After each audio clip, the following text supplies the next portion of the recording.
In the In Search of Heroes program, the initial one in Coronado, we interviewed the stars of Baywatch. We went to the San Diego Comic Convention and interviewed Commander Riker, Star Trek The Next Generation. We also did Jim Shooter, who was an editor of Marvel Comics, and we talked to a lot of other individuals, and we had young people come with us, and they did the interviews at the same time and wrote articles about what they discovered.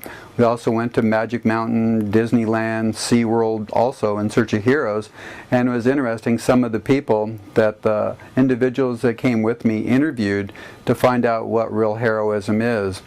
Over the last 14 years that I've been working on this program, I've had to wait for the technology to catch up with the Heroes program and its efforts to spread good news through the community through individuals, using the stories of moms and dads and people in the community that do good for young people but just don't get the recognition and respect and credit that they deserve for doing good things. So about 1994, I was just sort of distraught because the vision that I had of spreading good news through the community, person by person, community by community, it didn't exist. And so I knew that it would take a while for all that technology to spread audio and video to the rest of the world cheaply and inexpensively, and also quickly and easily, that it would take a while to do that.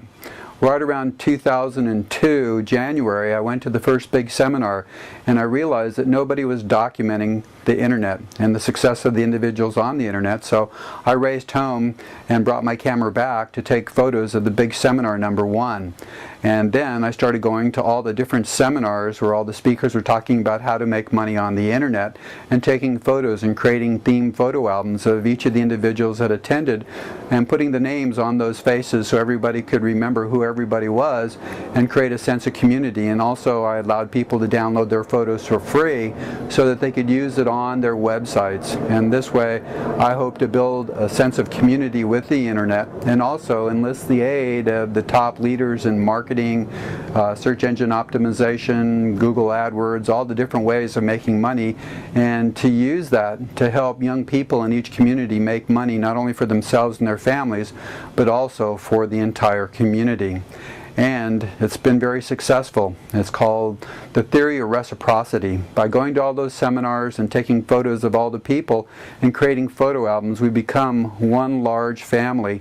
And the majority of the people that are the leaders in that particular field have agreed to allow me to do Heroes interviews on them and to ask them important questions. And so I have. And it's been incredible, just some of the wonderful information that I've received. And it's pretty incredible to realize that the majority of those people believed that Think and Grow Rich by Napoleon Hill was one of the books that most impacted them and helped them be successful. So as a part of my program, I've taken Napoleon Hill's Think and Grow Rich and rewritten it so it's current, where he wrote it back around the turn of the century, right after the Great Depression and the Spanish influenza that killed off millions of people worldwide. And now, as I was doing that, I realized that the similarities between then and now, almost 100 years later, is just incredible. And so, as a part of this tape, I wanted to share with you how important it is to teach young people in families, moms and dads, especially single moms and dads that are raising their families, the importance of the mental process, not only for financial success, but just for health.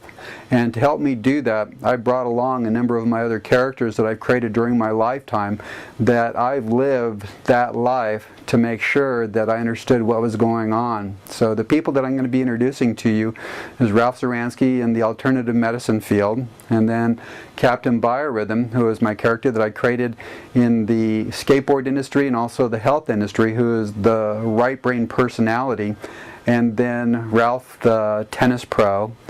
And all these characters, I've lived lives over 10, 15, 20 years as these characters, trying to figure out what real heroism is and what's the most important things in my life. So this is Ralph Zuranski. It's my left brain, my logical, my judgmental, my mathematical and verbal skills, my competition, judgment, my words. These are the things that help me survive in the business world, where a lot of times it's dog eat dog.